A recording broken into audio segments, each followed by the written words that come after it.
This is UNESCO Radio. Être libre, c'est ne pas opprimer quelqu'un d'autre. Sauver les monuments de Nubie. We have all realized the importance of education. This is UNESCO Radio. Bonjour et bienvenue sur le podcast du Courrier de l'UNESCO, une émission de la chaîne UNESCO. De la culture à l'éducation, en passant par les sciences et bien d'autres thèmes, ce podcast sera votre fenêtre sur le monde. Picasso, Miro, Calder, Giacometti ou encore Vasarely, tous ces grands noms, figures majeures de l'art du XXe siècle, sont exposés dans les plus grands musées du monde. Mais on peut aussi admirer certaines de leurs œuvres dans un lieu plus méconnu du public, le siège de l'UNESCO à Paris. Depuis ses débuts en effet, l'organisation défend les artistes et la création grâce à ses programmes et à des instruments juridiques comme les conventions. Ce que l'on sait moins, c'est qu'elle promeut également l'art à travers une collection d'œuvres d'une richesse exceptionnelle que nous décrit ce nouveau podcast du Courrier de l'UNESCO. Un épisode de Laetitia Cassi, réalisation Emmanuel Rudowski, avec la voix d'Agnès Pardon. Je suis heureuse que nous soyons ensemble pour inaugurer cette œuvre, Substratum. Vous la voyez derrière moi. Vils va vous en parler, est avec nous. Conçue ici dans nos murs, très littéralement, avec nos murs. Juillet 2023, au siège de l'UNESCO. La dernière œuvre d'art offerte à l'organisation est dévoilée. Il s'agit de Substratum de l'artiste portugais Alexandre Farto, dit Vils. Cette fresque immense, de 31 mètres de long, taillée au burin et au micro-perforateur, célèbre la diversité des sites du patrimoine mondial. La fresque de Vils vient rejoindre la riche collection d'œuvres d'art de l'UNESCO. Au total, 1500 peintures, sculptures et autres pièces ont été acquises au cours de ces dernières décennies, depuis l'inauguration du siège en 1958. Certaines de ces œuvres, 11 en tout, ont été conçues spécifiquement pour le bâtiment et commandées aux plus grands artistes de l'époque. La fresque monumentale de Picasso, connue sous le titre de « La chute d'Icare », en fait partie. Elle est dévoilée en mars 1958 à Vallauris, dans le sud de la France, alors qu'elle sort tout juste de l'atelier du maître. Ici, la cour du groupe scolaire Enfonso à Vallauris, où est présenté cet après-midi le panneau monumental commandé à Pablo Picasso par l'UNESCO pour décorer son palais de Paris. Présent lors de cette inauguration, Picasso commande cette fresque monumentale de 85 mètres carrés dans une archive de Radio UNESCO en 1958. Ça a duré des mois et des mois, où ça s'est transformé petit à petit sans savoir même où j'y allais, n'est-ce pas? Ça a commencé pour vouloir faire un atelier où il y avait des tableaux, où c'était mon atelier, où j'étais en train de peindre, n'est-ce pas? Et petit à petit, les tableaux a mangé tout l'atelier et il est resté que lui-même en disant, en exprimant des choses dont je suis le maître, mais pas volontairement l'acteur. Soucieux de construire un bâtiment moderne, en rupture, les architectes du siège ont en effet voulu dès l'origine que des œuvres contemporaines viennent dialoguer avec l'édifice, en cohérence avec leurs gestes novateurs. Le choix des artistes a donné lieu à des discussions. Dans son numéro spécial publié en 1958, à l'occasion de l'inauguration du siège, le courrier de l'UNESCO précise les critères qui ont présidé au choix. Les artistes ont été choisis non pas comme représentants de telle ou telle école de peinture, de telle ou telle forme nationale d'art, mais en tant qu'interprètes internationalement reconnus de l'art contemporain. Parmi eux, on peut citer des peintres comme l'espagnol Miro, le néerlandais Karel Appel ou le chilien Roberto Matta, mais aussi des sculpteurs comme le britannique Henry Moore ou l'américain Calder et un photographe, l'hongrois Brassai. Le sculpteur japonais Isamu Noguchi dessinera quant à lui un jardin japonais composé de bassins, d'arbres et de sculptures minérales. Nations Unies oblige, il faut que les œuvres présentées reflètent en effet la diversité des États membres, même si au départ, les artistes nord-américains et européens sont largement surreprésentés, et les femmes, totalement absentes. Dans le numéro spécial du Courrier de 1958, le journaliste et poète panaméen Roque Javier Laurenza s'enthousiasme pour cette vitrine qu'offre l'UNESCO à l'art de l'époque. L'UNESCO présente dans ses salles, dans ses couloirs, dans ses jardins, des œuvres d'artistes qui jouissent d'un prestige international indiscutable, qui sont les témoins de l'art d'aujourd'hui. Des témoins engagés aussi. Moins de 15 ans après la fin d'un conflit mondial particulièrement meurtrier, les artistes qui conçoivent des œuvres destinées au siège de l'UNESCO manifestent leur espoir d'entrer dans une ère de paix. La fresque de Picasso exprime la fin d'un monde et l'entrée dans une nouvelle ère. C'est l'interprétation qu'en donne le poète Jean Cocteau. Bien, selon moi, c'est le rideau qui se lève sur une époque ou qui se baisse sur une époque. C'est la volonté du public. Nous avons vécu une époque tragique, nous allons en vivre une autre, et c'est soit le rideau qui se baisse sur une époque tragique, soit le rideau qui se lève sur c'est le rideau du prologue d'une autre époque tragique. Mais il y a une grande tragédie dans sa fresque.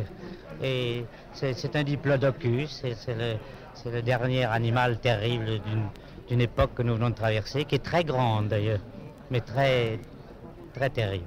Au fil des ans, la collection d'œuvres de l'UNESCO s'est agrandie grâce à une politique continue d'acquisition, puis aux donations des États membres et aux cadeaux offerts aux directeurs généraux. Parmi les œuvres qui viennent enrichir le catalogue, on peut citer l'un des bronzes de l'homme qui marche, la sculpture mythique d'Alberto Giacometti, une acrylique sur toile de l'artiste franco-hongrois Victor Vasarely, ou encore une œuvre du peintre espagnol Antoni Tapies. Dès l'origine, un comité d'experts est mis en place pour conseiller le directeur général de l'UNESCO dans l'examen des propositions de donation. Composé de spécialistes internationaux de la conservation et de la restauration du patrimoine, le comité consultatif pour les œuvres d'art se réunit une fois par an pour étudier les dossiers. Pour chaque candidature, un véritable travail d'enquête est mené afin de déterminer l'origine, le parcours et l'état de conservation des œuvres. Précision de Frédéric Declercq, président de ce comité. Ce qui est demandé à chacun de ces États, au moment où ils constituent leur dossier, c'est de présenter l'artiste, son travail, en quoi les œuvres proposées s'insèrent dans les missions de l'UNESCO, notamment autour de la paix, mais également de resituer dans un environnement plus large, historique, artistique, intellectuel, l'artiste et son travail dans la culture du pays donateur. Évidemment, le dossier est accompagné d'un constat d'état qui permet de voir plus en détail si c'est une œuvre qui pourrait poser problème en matière de conservation.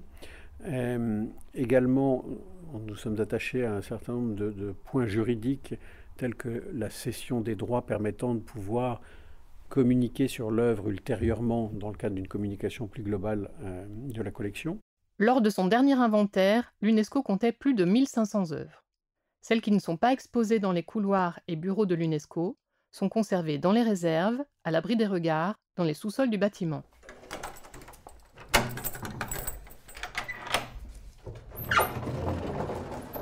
Un lieu que Linda Frénois, chargée de la gestion des œuvres d'art à l'UNESCO, connaît bien.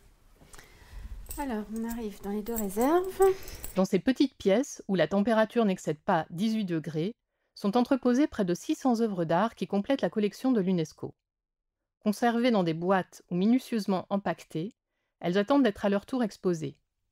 Si la collection est largement dominée par les œuvres modernes ou contemporaines, elle compte aussi des pièces plus inattendues, comme cette tortue naturalisée de l'île de Sao Tomé et Principe, arrivée dans la collection en 2002.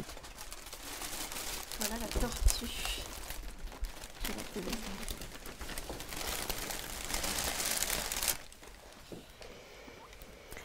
Donc ça, c'est un exemplaire de notre collection de sciences naturelles, qui ne comprend pas énormément de pièces, mais qui sont toutes vraiment très très intéressantes. Et il ne faut pas oublier que nous n'avons pas que des œuvres d'art, nous avons aussi des sciences naturelles, nous avons des œuvres témoins, justement d'un patrimoine plutôt architectural. Nous avons tout support, ça va du tapis en passant par les instruments de musique. Donc c'est extrêmement varié. La collection de l'UNESCO couvre en effet plus de 6000 ans d'histoire et reflète une très grande diversité géographique, historique et culturelle. Conserver des œuvres aussi variées nécessite des soins particuliers, comme l'explique Linda Frénois. La première des choses, c'est de connaître nos priorités et de penser avant tout en fait à la transmission du patrimoine. Donc vraiment, le premier mot, c'est la conservation. Voilà. On est là en tant que passeur de ce patrimoine, donc il faut le faire avec beaucoup d'humilité et en toute transparence. Pour cela, l'organisation s'appuie sur des partenaires scientifiques, culturels, artistiques et financiers issus du secteur public et privé. On ne peut pas travailler seul. C'est-à-dire que pour transmettre ce patrimoine, pour répondre au premier point urgent de la conservation, de la restauration des œuvres, on ne peut pas être seul. Il faut imaginer que pour la restauration d'une sculpture en pierre ou l'étude d'une peinture chinoise, par exemple, moi je n'ai pas une connaissance universelle, évidemment, et ce serait, je pense, faire fausse route que de gérer des collections justement universelles et d'être seul. Il faut être accompagné, il faut échanger, il faut se nourrir, il faut que cette collection puisse refléter concrètement les missions même de l'UNESCO. C'est-à-dire vraiment une ouverture sur toutes les formes en fait, de recherche, qu'elles puissent être scientifiques, techniques également. Le troisième point, il ne faut pas l'oublier, c'est un travail de fourmi au quotidien qui est énorme, de dépouillement d'archives, de recherche, d'enquête. Lorsqu'une œuvre arrive au sein du bâtiment, ce n'est que le début. Voilà. Donc ça, c'est un travail extrêmement long, sans fin, en fait, qui est passionnant et qui permet là aussi de répondre à des attentes ponctuelles dans le cadre d'une petite exposition, d'une présentation lors de la venue d'un chef d'État, par exemple, ou lors des journées du patrimoine, parce qu'on a aussi cette vocation d'ouverture au public le plus large, pendant la nuit des musées, pendant des visites guidées aussi. Hein. Il y a des visites tous les jours au sein de l'UNESCO, d'enfants, de classes, enfin, c'est bouillonnant. Donc, ce troisième point est à la fois lié à la recherche scientifique, mais aussi à la valorisation et montrer, encore une fois, avec transparence que le travail est effectué. Ce qui est particulier dans le cas de l'UNESCO, c'est que si elle possède bien une collection muséale, elle n'est pas pour autant un musée. C'est un lieu de travail et de passage. C'est aussi un endroit dévolu à la coopération internationale. Dans ce contexte, l'art joue aussi un rôle diplomatique. En effet, les œuvres sont aussi exposées en fonction des événements organisés au siège ou donnent lieu à des expositions temporaires proposées par les États membres. Nos collections sont muséales, mais on est dans un lieu de vie vraiment. Donc c'est un échange, c'est une discussion. C'est le cas par exemple en ce moment avec une œuvre monumentale. On doit trouver le bon endroit à la fois pour bien la voir, pour qu'elle soit préservée, exposée, mais qu'elle puisse aussi respecter l'intégrité des œuvres qui l'environnent. Donc c'est vraiment un échange.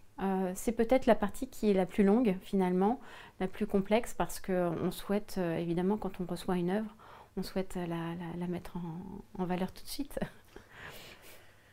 Donc nous essayons évidemment, puisque nous ne sommes pas un musée, nous avons des collections muséales, mais nous ne sommes pas un musée, nous essayons d'harmoniser aussi en fonction des souhaits, en fonction des attentes, des réceptions importantes, des temps forts aussi de l'année, comme la conférence générale. On sait qu'il y aura beaucoup plus d'œuvres de présenter.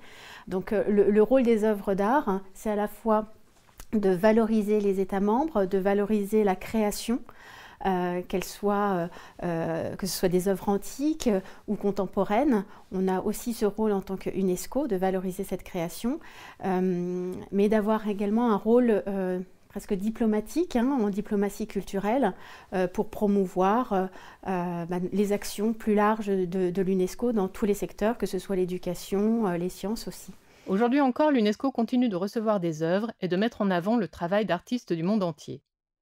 C'est le cas par exemple de l'œuvre intitulée Debout de la plasticienne canadienne Caroline Monet, offerte en 2022 à l'UNESCO par le gouvernement du Québec. Ce photomontage mêle des images d'archives et des photos de femmes autochtones d'aujourd'hui. Par ce travail, l'artiste Caroline Monet a voulu les rendre visibles. Debout fait référence à une photo d'archives que j'ai trouvée qui date des années 70 de la crise d'octobre. Et c'était le soulèvement des femmes qui disait on se tient debout, droite. Ça veut dire qu'on se tient avec force, avec résilience, avec énergie pour lutter pour nos droits communs. Je suis très très fière que les femmes qui ont accepté de poser devant ma caméra se retrouvent à l'UNESCO parce que c'est des femmes qui ont des voix importantes et des voix engagées. J'ai l'impression qu'à travers cette œuvre-là, j'amène un petit peu de ces femmes-là aussi sur la scène publique internationale. Que les questions autochtones et principalement les questions qui touchent les femmes autochtones du Canada vont résonner, vont être entendues. L'UNESCO n'est pas la seule institution des Nations Unies à posséder une collection d'art. Au siège de l'ONU, à New York, on trouve des œuvres de Henry Moore, Fernand Léger ou Chagall. Mais elle possède de loin la plus riche et la plus variée. Si ce podcast vous a donné envie de la voir de plus près, des visites sont organisées tous les jours. Les réservations se font en ligne sur le site de l'UNESCO. Vous pouvez aussi vous reporter au numéro spécial que le courrier a consacré au siège et à ses œuvres d'art, une archive de 1958. Rendez-vous sur notre page www.courrier.unesco.org, rubrique Archives.